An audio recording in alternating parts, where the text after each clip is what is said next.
C'est bon. Donc, nous sommes encore en janvier 2015, cette fois-ci. Vous avez fait vos prévisions il y a quelques semaines. Début décembre.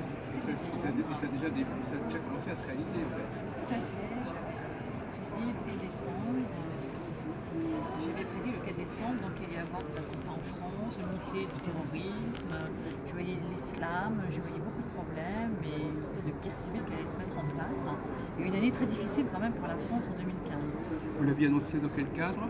C'était que le guide de la voyance, sur une vidéo que j'avais faite. Ah oui, ils avaient demandé à plusieurs personnes de témoigner. Oui. Et moi j'avais fait donc une vidéo sur ce que je voyais pour cette fameuse année 2015, qui a commencé quand même de façon assez violente. On a l'impression que ça va pas se calmer là. Pour moi non, je pense qu'on est vraiment actuellement dans une vague Vous croyez que ça va s'aggraver, ça va empirer? Oui, je pense que ça va empirer. Parce qu'on a plutôt l'impression que ça va un peu se calmer. Oui. Le moment, mais pour moi je pense que c'est quelque chose qui est en sourdine mais qui va de nouveau encore éclater, exploser. Et j'ai même parlé de quelque chose par rapport à une explosion, des explosions, des bâtiments aussi qui allaient être touchés. On parle de la France là. De la France, tout à fait. Tout à fait. J'avais même annoncé aussi que les forces armées françaises interviendraient dans les pays israélo-palestiniens. Ah, Voilà. ils vont le faire? Moi je pense qu'il y aura une intervention. Tout à fait. Mais ils vont intervenir pour arrêter quelque chose ou pour. Ça veut dire qu'il y aurait une guerre là-bas? Oui, de toute façon, ils vont plutôt être plutôt préventifs, c'est plutôt pour arrêter ou pour intervenir? Pour intervenir, en tout cas, par rapport à tout ce qui se passe. Donc ça, vous l'aviez eu, alors pour une question un peu idiote, mais comment ça vous est venu? Ça, c'est un peu la cuisine intérieure. Comment vous avez capté tout ça? En fait, moi j'ai des flashs, parce que je Oui. suis Oui, voilà. Et du coup, quand je me relis un sujet ou que je regarde, là j'ai vraiment regardé en fait, parce que j'ai deux façons de travailler. Oui. C'est-à-dire que je peux avoir soit des rêves prémonitoires qui m'annoncent des événements, ce que je peux avoir par exemple quand je vois un attentat sur un bâtiment ou un crash d'avion ou beaucoup de choses pour moi sur tout ce que touche l'environnement. Sinon, je peux aussi me relier, regarder le sujet et regarder les informations qui arrivent par rapport à des questions qu'on me pose. En fait. Même en regardant la télévision, par exemple. Après, voilà, c'est une question que si je me connecte, par exemple, à une personne, une situation, on me pose une question, qu'est-ce que ça va devenir, comment ça va évoluer. Et vous notez tout ça quelque part? Vous notez sur un cahier? Non, je ne note pas spécialement. En fait. Ça reste imprimé dans mon esprit. Et donc, quand vous en avez besoin, tout ressort. Exactement. Vous stockez toute l'information. Alors après, je n'ai pas toutes les réponses non plus parce que je suis en flash, donc j'ai des images qui arrivent. Mais c'est vrai que souvent, j'arrive quand même à accéder à pas mal d'informations quand je me mets dessus, que je me relis et que je demande en fait qu'on me montre comment ça va évoluer, ce qui va se passer, etc. Donc vous avez l'habitude de travailler d'une année sur une année comme ça et ça marche bien. Tout à fait, oui. J'avais prédit d'ailleurs 3 mois avant tout ce qui s'est passé au Japon, le tsunami. Oui. J'en avais rêvé, là c'était vraiment des rêves prémonitoires où je me voyais, je voyais ces éruptions volcaniques sous-marines, je voyais le Japon, j'ai même parlé de la fusion nucléaire, donc on a vraiment tombé dans tout ça. Et beaucoup de choses sur l'environnement qui se sont passées, par rapport aux États-Unis, par rapport à la France, le climat, enfin voilà, c'est un petit peu. Je suis très reliée en fait à la Terre. Alors une question un peu idiote, c'est que est-ce que ça veut dire que c'est déjà inscrit tout ça ou est-ce que c'est en train de se faire? Est-ce que l'avenir est déjà là ou est-ce que c'est simplement des choses qui sont en train de se faire et dont on n'a pas encore conscience? Pour moi, c'est quelque part, c'est déjà. C'est-à-dire qu'avant que quelque chose arrive dans la matière, elle est déjà inscrite sur un plan vibratoire. Donc le médium, il a cette capacité d'accéder à d'autres plans de conscience et d'aller chercher des informations quelque part qui sont déjà là, énergétiquement, mais qui ne sont pas encore incarnées dans la matière. Voilà. C'est pour ça qu'on peut faire du prédictif, du préventif, et on peut, par exemple, sur une situation, peut-être aussi la contrer. Voilà, je voulais vous demander, on a quand même des moments, on peut quand même quelque part enrayer quelque chose. Tout à fait, on a cette capacité de pouvoir aller chercher des informations, de donner des clés à une personne et qu'elle puisse transformer. Oui. Sauf si cette situation, quelque part, est faite pour que la personne évolue dans son propre chemin et que quelque part on ne peut pas y échapper. Parce qu'il y a quand même un chemin qui est notre chemin de destinée, avec des événements importants, des situations pour lesquelles on est là, pour lesquelles on est venu, un chemin d'évolution. Donc il y a des choses qu'on ne pourra pas transformer. Vous arrivez à distinguer ce qui est vraiment essentiel et ce qui est un petit peu comme ça, contingent? En fait, oui, j'arrive à ressentir, oui, parce qu'en fait, la voyance se fait vraiment sur un instant T, on est dans l'instantané. Et nous sommes dans une corporalité avec un espace-temps qui évolue et un espace-temps, pardon, on est dans la temporalité en fait. Voilà. Et quand on regarde sur un instant T, on a toutes les informations qui sont là, le présent, le passé, le futur. On est dans l'instantané, au-delà des vitesses de la lumière, et en fait tout est là. Donc si on prend la personne sur cet instant T, on va la prendre avec son passé, tout ce qu'elle a vécu, et son futur finalement qui va découler de ce qu'elle a vécu. Un futur un peu immédiat. Et de là où elle en est. Oui. Si on va transformer dans l'instant présent, par exemple, des traumatismes du passé, ou des mémoires transgénérationnelles, des choses que l'on porte, vous voyez, qui nous empêchent, qui nous font aller dans des schémas répétitifs, on va quelque part pouvoir transformer le futur. C'est-à-dire que si on refait sur l'instant T plus 1, T après, on ne sera plus sur la même vibration, sur la même énergie. Donc ce qu'on avait vu peut-être sur cet instant où la personne n'a pas fait ce travail sur elle pour évoluer, ça ne sera plus la même chose que si elle a fait un véritable travail pour transformer son énergie. Et du coup, on va aller vers une autre direction, une autre voie de réalisation. Vous voyez, par exemple, dans la médiumnité, on peut voir, par exemple, pour quelqu'un je vois une personne, je peux la décrire, va faire une rencontre, une personne, et il y a des personnes, ça se passe tout de suite. Et il y en a d'autres, 1 an après, 2 ans après, 3 ans après, et elles répètent des schémas, ou des êtres qui sont, par exemple, dans la manipulation, parce qu'elles ont vécu dans leur enfance des traumatismes par rapport à ça. Et tant qu'on n'a pas nettoyé finalement cette partie-là, les bonnes choses vont pas arriver. Elles n'arrivent pas à rencontrer vraiment la personne qui est là, qui fait partie de leur chemin aussi de vie. C'est qu'il y a à la fois il y a les mauvaises choses qu'il faudrait essayer d'éviter et les bonnes choses qu'il faut essayer d'obtenir. Voilà. Et parfois on n'arrive pas à éviter les mauvaises choses, on n'arrive pas à obtenir les bonnes choses. Non, et ça demande de faire un véritable travail sur soi aussi, de libération, de purification. Donc tout ça, ça empêche la voyance, la prédiction de se réaliser pleinement. Pleinement, voilà. C'est-à-dire que ça va être décalé dans l'espace-temps. On le voit, mais c'est reculé, c'est reculé, c'est reculé. Parce que ça n'arrive pas à se mettre en place. Si on dit à quelqu'un, par exemple, que vous allez retrouver telle personne que vous avez connue, peut-être que ça ne va pas réellement se réaliser tout de suite parce qu'elle n'avait pas les énergies qu'il fallait, ou il y avait un blocage. Et donc ça va quand même avoir lieu, mais ça va être retardé. Voilà, peut-être finalement pas du tout. Voilà. Ah oui. Parce qu'en fait, on attire à soi ce que l'on met. C'est toute une question d'énergie. Le monde extérieur n'est que le miroir de notre propre monde intérieur. Donc là où j'en suis, je vais attirer finalement à moi. Et si je suis prêt vraiment à recevoir l'amour, oui, je vais l'attirer. Si je ne suis pas prête, j'irai vous dire oui, je vois ci, je vois ça ne va pas se passer. Si la personne se ferme, ça ne va pas non plus pouvoir se créer. Donc il y a à la fois la médiumnité, mais il y a à la fois notre part de responsabilité. Ce que nous-mêmes on va y mettre, comment on va se comporter, l'énergie qu'on va renvoyer qui va faire que ça va se créer ou pas se créer. Il vaut mieux peut-être éventuellement, quand on a eu ce genre de conseil, il vaut mieux ne pas trop tarder en fait, oui, pour agir. Tout à fait. Parce que parfois, c'est peut-être pas très heureux pour un médium de dire attendez quelques mois pour faire quelque chose. Il vaut mieux battre le fer quand il est chaud. Parce qu'après, il va y avoir d'autres facteurs qui peuvent interférer, qui vont fausser la voyance. Bien sûr. Donc il vaut mieux agir très vite. Voilà. Et puis il faut que la personne soit prête aussi à aller vers cette transformation, qu'elle soit d'accord avec ça, qu'elle soit prête à y aller. C'est à vous aussi de la motiver. C'est ça. Et c'est pour ça justement que moi je me suis mis dans le domaine de la thérapie. Ah oui, c'est vrai. Oui, parce qu'en fait, ça fait 15 ans que je suis dans l'univers de la thérapie. Oui, là, vous êtes en train un petit peu de... Et depuis 8 ans, je suis dans l'univers de la thérapie. C'est pour ça qu'on voit dans les salons qui ne sont pas uniquement sur la voyance. Exactement, parce que pour moi, justement, la voyance était limitative pour moi. Mais oui. Dire à quelqu'un qu'il va se passer ça, sans que la personne prenne sa responsabilité et transforme aussi ce qui l'empêche d'y aller, voilà, on ne peut pas avancer comme ça. Et c'est pour ça que je me suis formée à la déprogrammation des mémoires cellulaires pour travailler justement tout ce que l'on porte qui nous empêche et aider les personnes à transmuter finalement ce qui les empêche pour qu'elles puissent aller vraiment vers leur propre chemin d'incarnation.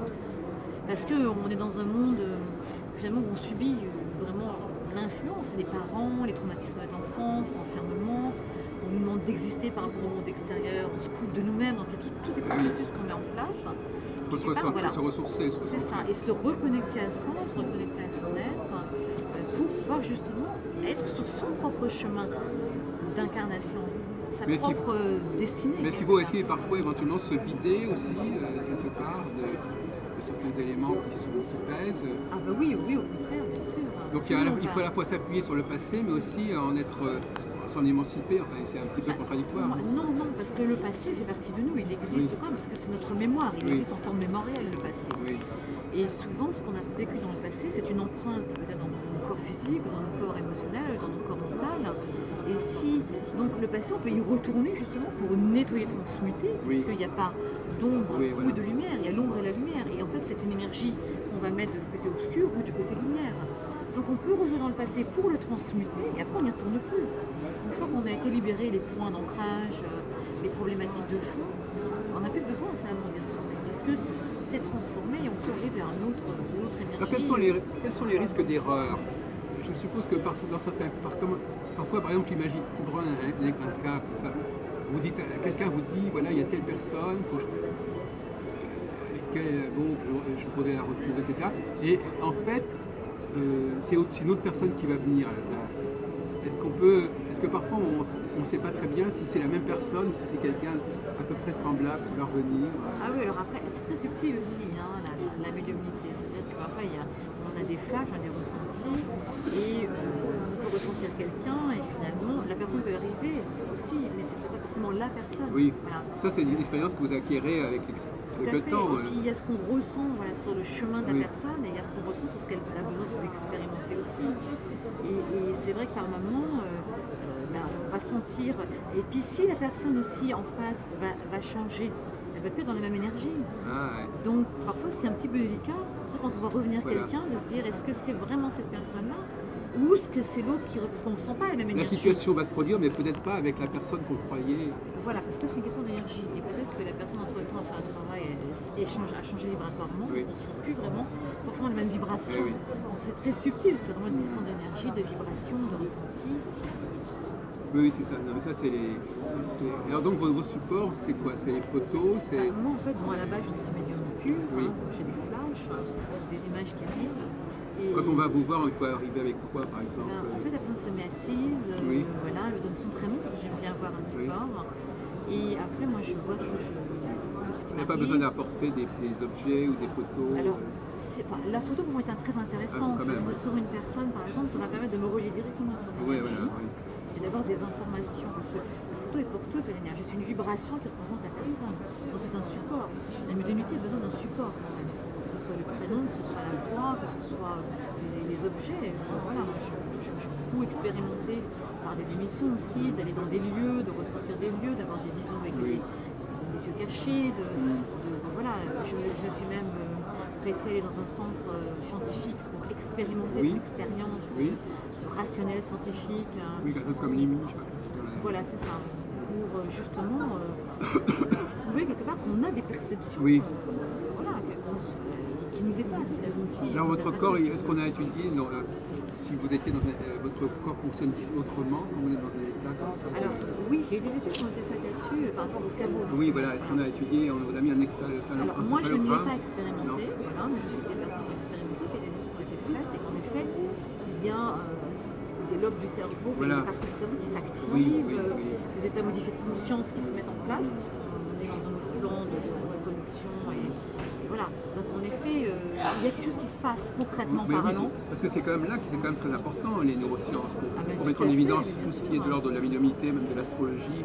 C'est là qu'on va avoir quand même des validations. Et je pense que c'est très important, parce que en plus moi je viens d'un univers scientifique, vous êtes ingénieur à la base, et moi ça m'intéresse justement de pouvoir mettre en parallèle cet univers scientifique et de la parascience, parce que tout est énergie, tout est champ, tout est vibration, et justement aujourd'hui on a à notre portée des appareils qui vont nous permettre de pouvoir prouver, démontrer que quelque part il y a vraiment quelque chose de concret, de réel qui se met en place à travers ces phénomènes paranormaux.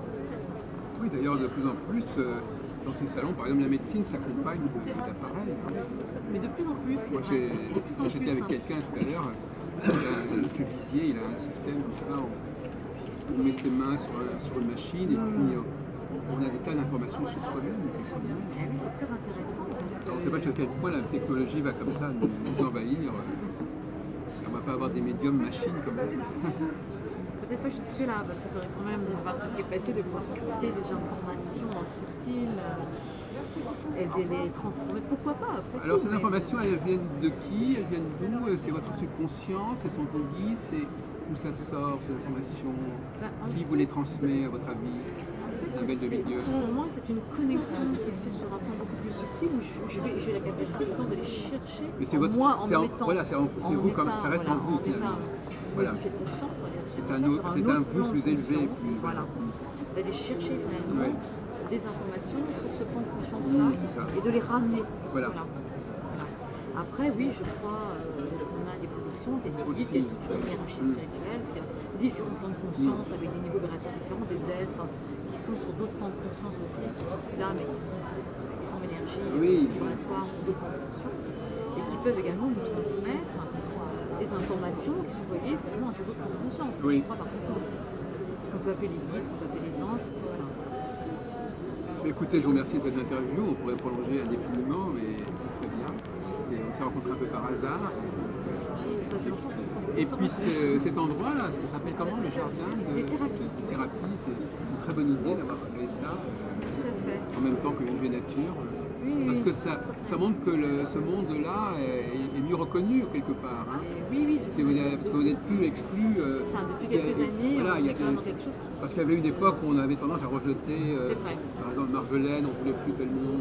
C'est Mais là, vrai. il y a un flux positif.